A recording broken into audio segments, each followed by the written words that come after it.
Today I'm going to show you how to grow this guy into this guy. Stay tuned.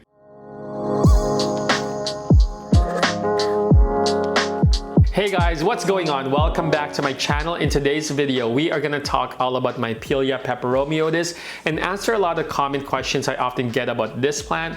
Why do the leaves curl inwards? Why do they curl outwards? Why do they turn pale and yellow and eventually fall off? Why are my leaves droopy? How do you get to grow so straight up and huge? So hopefully I'll be able to answer a lot of those questions, because the reality is he's gone through them as well and still going through it. This guy is not perfect. He may look perfect and he may look full, but I did a bit of work. I actually gave this guy a facelift, and I'm also going to show you guys what I did to do that.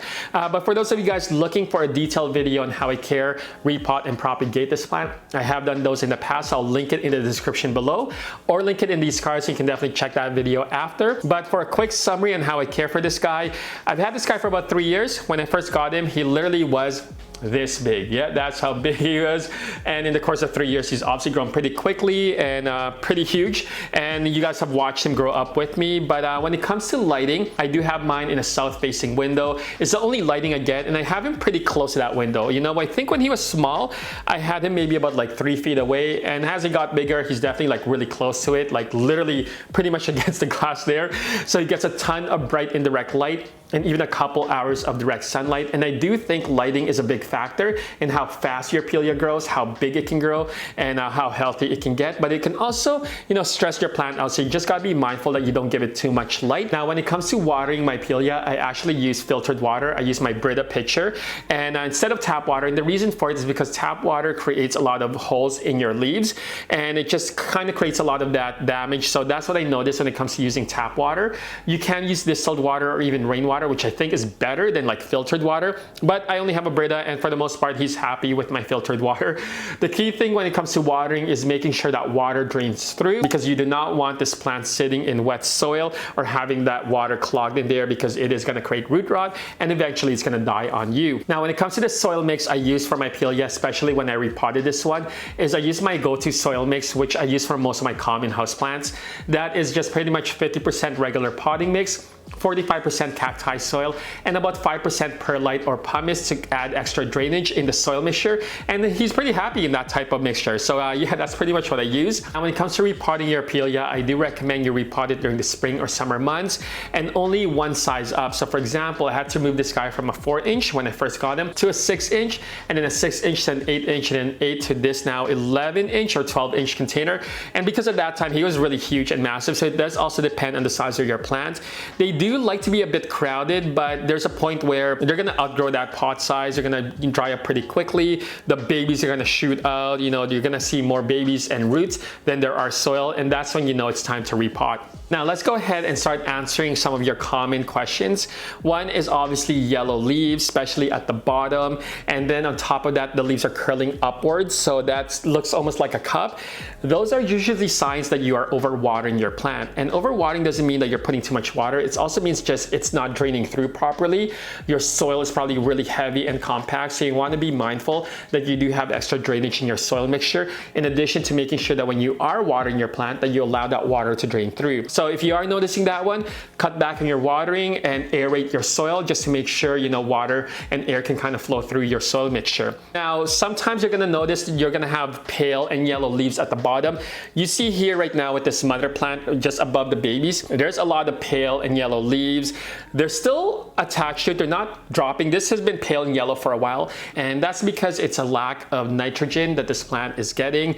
And I have never fertilized my Pilea Peperomioides, so I have experienced a lot of that pale leaves that's happening at the bottom. And really, I know I need to fertilize this guy, but pretty much that's what you want to do if you are experiencing that, is you just want to fertilize it. Just make sure it gets the nitrogen it needs. So when it comes to the fertilizer, I would probably recommend something just a balanced fertilizer, which means those 3 numbers are equal, like 10, 10, 10. They represent nitrogen, phosphorus, and potassium, which pretty much creates, targets the root system, the growth, and then the way the leaves are going to be more greener. So that is what the nitrogen does. So if you are experiencing that, you need to fertilize your plant. Again, when it comes to fertilizer, just follow the instruction. I always recommend you want to fertilize during the growing season, and maybe like once every 2 months or once every 6 weeks, and then maybe one last time before you head into like the fall or winter.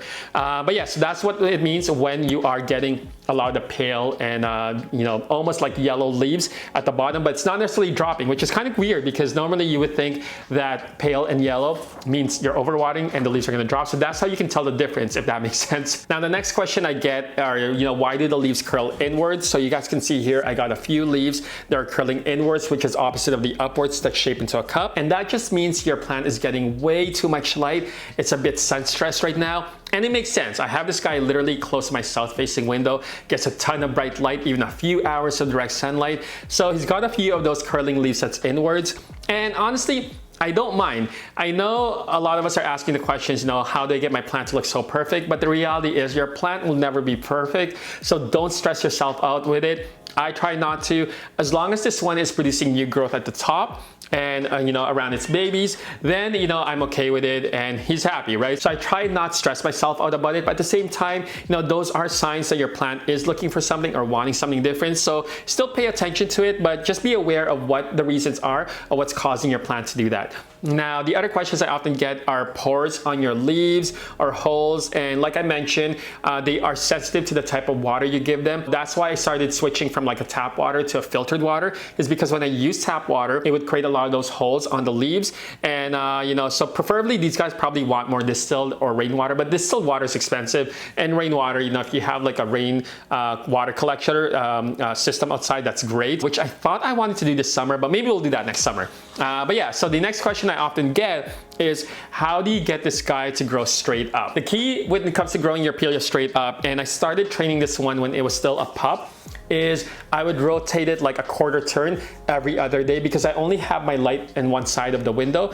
They follow the lighting pretty quickly. If you don't rotate your plant and you only get one lighting on one side, it will lean and follow that sun. So you want to be mindful. So that's why I was turning this guy every other day, quarter turn.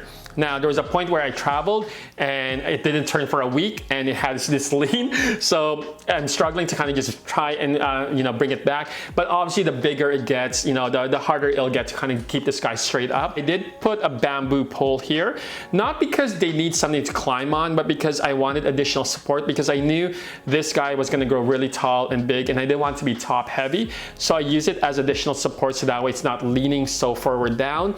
And yeah, that's what I did. The other question I get is, how do you get this one to look so full? He's not really full as a mother plant. Like, the babies are making it look full, and even then I actually lifted these babies up to cover a bit of what's bare where this mother plant is. So that's what I mean when I gave this guy a facelift. I'm actually gonna take the strings I used to kind of lift this guy up. So that's where you guys can see how bare he is. So let's go ahead and do that right now. I'm gonna go cut the strings away and I'll show you guys what he looks like without the facelift. I used like twine to pretty much lift a lot of these babies. And because I had this bamboo pole here in the middle, that's what I used to kind of hold it up. But I'm gonna remove all these strings and I'll show you guys what he looks like without it. So I did add that twine to give this guy a facelift about 2 weeks ago.